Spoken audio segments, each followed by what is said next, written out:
वरिष्ठ जन यहाँ पर आए हैं, सभी को मेरा नमन। मैं राष्ट्र प्रेम पर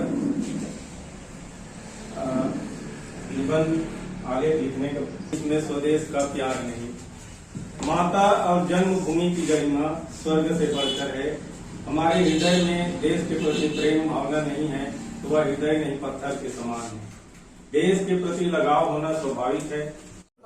दिमाग है कि नहीं पाया, जब देखो तब गरीबी, भुखमरी, बेकारी और महंगाई के नाम पर छाती पीटने लगते हो। हमने तो आज तक गरीबी नाम की चिड़िया का नाम तक नहीं सुना।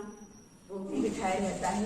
तेजी से एहसास होने के बाद भी कि पीछे उनके गाड़ी के मडगार्ड से कोई गाड़ी टकराया है, रफ्तार के साथ निकल जाते हैं। तभी कॉलेज पहुंचते ही सजन का मोबाइल बज उठता है और वह जैसे ही फोन रिसीव करता है, सामने से पापा की आवाज आती है। उम्र भर मैंने जो कमाया था नाम, मिट्टी में वो सब मिला के चल दिया। राज कितने तुम छुपा के चल दिए। और एक राजा, एक रानी, एक शहर, एक राजा, एक रानी, एक शहर, फिर वही किस्सा सुना के चल दिए। एक राजा, एक रानी, एक शहर, फिर वही किस्सा सुना के चल दिए। और आंखें पाने को तरसती है जिन्हें, आंखें पाने को तरसती है जिन्हें, ख्वाब ऐसा क्यों दिखा के चल दिए। भारत में भी सुदृढ़ शासन व्यवस्था विद्यमान थी, जिसके प्रमाण साहित्य, सिक्कों और अभिलेखों से प्राप्त होते हैं। विदेशी यात्रियों एवं विद्वानों के वर्णन भी इस बात के प्रमाण हैं। एक अच्छे लोकतंत्र में चुनाव निष्पक्ष और स्वतंत्र रूप से होना चाहिए, जिसमें राजनीतिक और सामाजिक न्याय के साथ आर्थिक समानता की व्यवस्था हो। देश में यह शासन प्रणाली लोगों में यह देखने के लिए इन वर्षों का इतिहास, देश की उपलब्धियां, विकास, सामाजिक आर्थिक दशा और लोगों की खुशहाली पर गौर करने की जरूरत है। भारत का लोक अब इसलिए मैं नहीं बता रहा हूँ, इसमें लगातार लिख के ही मैं लिखना सीखा है। बहुत दिनों की पत्रिका है, इसमें हमेशा कहानियां आती है मेरी, इसमें आई है इस समय। और ये है, ये 50 रुपए की है। ये जो भेंट है, ये किताबें हैं तो लाते हैं। भेंट करते हुए देख रहे हैं। नदी या झील में नाव पलटने से 10 लोग मरे। बाद में पिकनिक मनाने गए तो लड़कों ने डूबकर जान गंवाई। ऐसी घटनाओं के समाचार हमें आए दिन अखबारों में पढ़ने मिल जाते हैं। पर क्या आप कभी इन समाचारों की गहराई में गए हैं? संस्कृत में एमए के पढ़ाई करे के बाद मैं खानदानी काम पंडिताई ला आगू बढ़ाए बस सोचू। मोर रग रग में ई गोट समायर ही कि पंडित पुरानी मतलब तो नौकरी चाकरी मिला नहीं। तब बोले मैं मेहनत करे पर नहीं छोड़े। फिर जब नौकरी नहीं मिली तब थक हार के मैं कथा पुराण पढ़े के काम में धुर्रा माटी सोना हो गए। देखो छत्तीसगढ़ आज बड़ी तो का फर्क पड़ी। जिन जगह घुरवा रहीस ना, वो घुरवा की कीमत आज लाखों करोड़ों रुपया कि धुर्रा माटी सोना हो गए। और सोनू के खुल के भाग, हीरा कस्तूरी चमका है, कटूरा खिला फाग। और उज्जर उज्जर उन्हा पहिरे, और उज्जर उज्जर उन्हा पहिरे, सजे नवा साज। सीधो यहाँ के मन के माया के कि धान चना गेहूं वलसी, कि धान चना गेहूं वलसी और कोदो की महिमा अपार।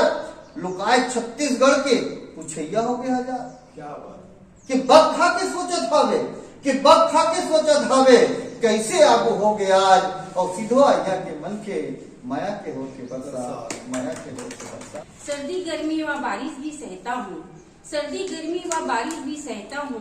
शिकायत किसी से फिर भी नहीं करता हूँ। अपनी राह ही अनवरत चलता हूँ, अपनी राह ही अनवरत चलता हूँ। पूंजीपति के शोषण का शिकार हूँ, नहीं मानता फिर भी कभी हार हूँ, नहीं मानता फिर भी कभी हार हूँ। बहुत ही आसान होता है धार्मिक ग्रंथ, वेद, पुराण, रामायण, महाभारत, गीता और महापुरुषों की जीवनी पढ़कर ज्ञान बांटना व नसीहत देना।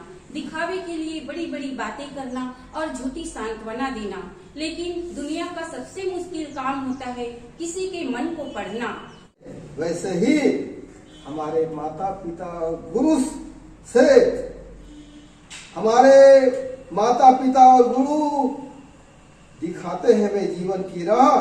अच्छे चिंतन को अपनाकर सत साहित्य को भी हमें पढ़ना चाहिए और अपने जीवन को यादों का सफर बना लीजिए। अपने जीवन को भी यादों का सफर बना लीजिए।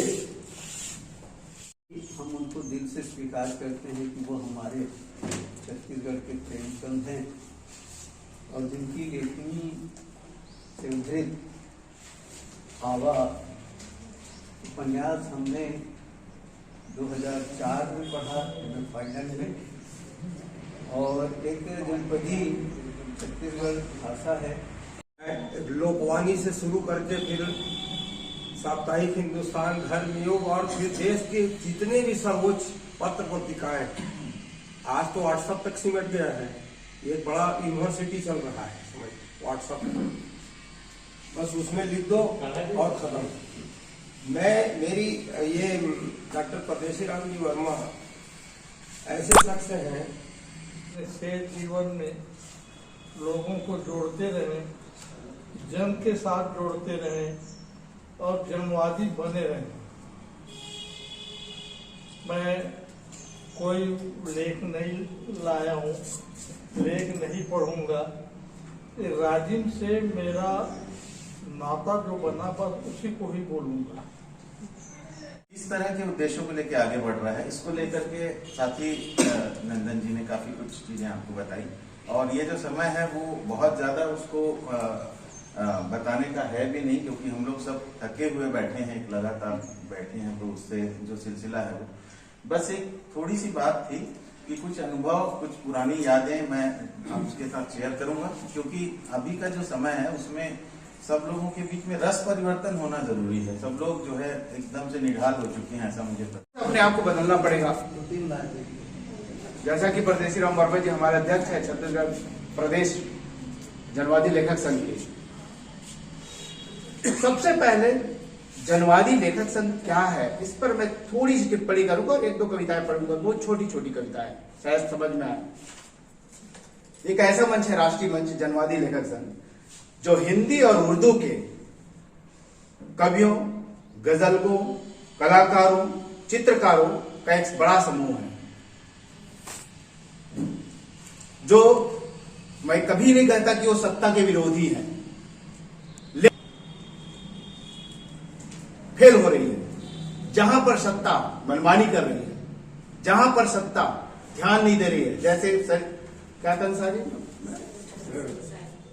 सरोज कंसारी ने कहा, वो जो परिस्थितियां आती है तो निश्चित तौर पे हम हस्तक्षेप करते हैं अपने कविताओं के माध्यम से, अपने चित्रों के माध्यम से, अपने लेखक के माध्यम से। इसका मतलब ये नहीं है कि हम तलवार लेकर। जनवाद का दूसरा रूप भी है जो चित्रानंद जी ने यहां पर गाया, वो परम जनवाद है।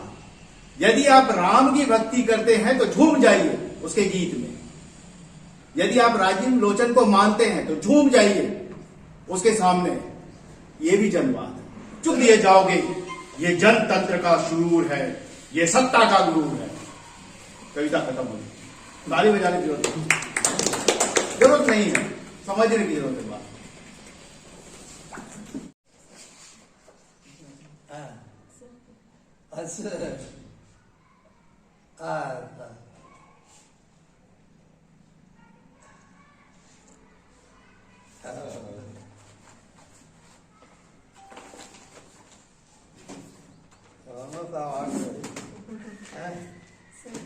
अच्छा,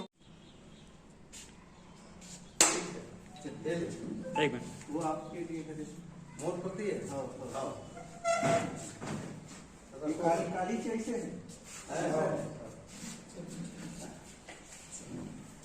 वर्मा जी, यहाँ पर जो है जनवादी लेखक संघ का यहाँ पर जो रचना पाठ शिविर का आयोजन किया गया जी, इसके पीछे क्या उद्देश्य है, क्या आगे से बताएंगे? बोलिए सर, बोलिए। छत्तीसगढ़ जनवादी लेखक संघ का यह बहुत बड़ा महत्वपूर्ण कार्यक्रम है, और मैं चाहता था कि जहाँ रचनात्मक बात हो और रचनात्मकता को लेकर कोई कार्यक्रम करें तो वो राजिम में दीवान जी की छाया में, उनके आशीर्वाद की छाया में हम लोग करें, इसलिए इस जगह को चुना मैंने। और निश्चित रूप से बहुत अच्छा परिणाम निकला। 15 17 साथियों ने अपनी रचनाओं का पाठ किया और ये उम्मीद के खिलाफ बहुत अच्छी रचनाएं सामने आई।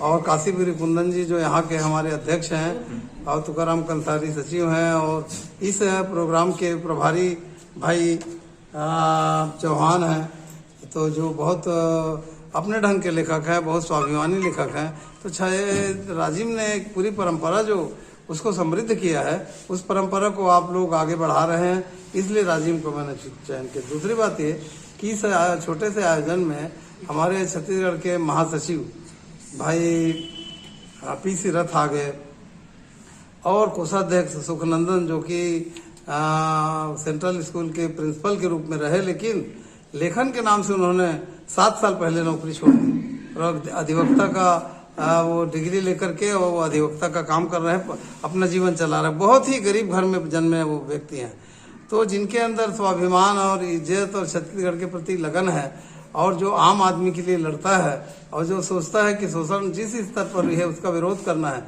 वो स्वाभाविक रूप से जनवादी लेखक संघ में आ जाते हैं। और जिनके अंदर भ्रम होता है, जो कुछ नाहक ही जोड़ तोड़ और जमाने में लगे रहते हैं, वो बहुत देर तक के जनवादी लेखक संघ में नहीं टिक पाते। मुझे 40 वर्ष हो गए, बहुत ही प्रारंभिक दिनों में मैं जनवादी लेखक संघ से जुड़ा और यहाँ से लेकर के दिल्ली तक की यात्राएं हुई, उससे जनवादी लेखक लोगों से परिचय हुआ। उससे जो मुझे लाभ हुआ उसको मैं संदेश के रूप में बताना चाहता हूँ कि किसी प्रतिबद्ध संगठन में, किसी अच्छे रचनाकारों के संगठन में, जो कि विश्व स्तर का संगठन है ये और अखिल भारतीय स्तर का बहुत समृद्ध संगठन है, ऐसे संगठनों में जुड़ने से तकलीफ हो सकती है दुनियादारी की, लेकिन यहाँ आपको सीखने को बहुत मिलेगा। और अगर वैसे ही जितने भी बड़े दुनिया में लेखक हुए हैं, उन्होंने अपनी साधनों के लिए, सुविधा के लिए काम नहीं किया। असुविधा में रह करके जो आदमी अपने जीवन का बड़ा काम करना चाहता है, वही दुनिया में नाम कमाता है। उसका श्रेष्ठतम उदाहरण तुलसीदास जी और प्रेमचंद है, जिन्होंने बड़ी नौकरी को प्रेमचंद ने लात मार के गाँव आ गए और वहाँ उनकी मरने के 1 साल 2 साल पहले गोदान जैसा उपन्यास उन्होंने लिखा। और जो कुछ उन्होंने लिख दिया है, उन्हीं की छाया में, निर्देश में आज गद्य की रचना आगे बढ़ रही। तुलसीदास जी ने ये इतना बड़ा काम किया है, जितना पूरा गैलेक्सी, पूरा कवियों का नक्षत्र मंडल एकत्र होकर जो काम नहीं कर सकता, वो अकेले काम तुलसीदास जी ने देश के लिए किया है। इसलिए किया है कि उनके भीतर वो बात थी, वो अलाव जल रहा था और दुनिया में एक बड़ा काम करना है, इस संकल्प लेके जो पैदा होता है वही बड़ा आदमी होता है। तो ये जो जनवादी लेखक संघ है, वो शहादत देने के लिए तैयार रहने वाले लेखकों का, विरोध को सह करके जीने वाले लेखकों का संगठन है। और मुझे खुशी है कि हमारे ऐसे साथी हमारे साथ जुड़े हैं। आज सब आए और यहाँ राजीव के सब साथियों ने बहुत सहयोग दिया, मैं बहुत आभारी हूँ। शुक्रिया।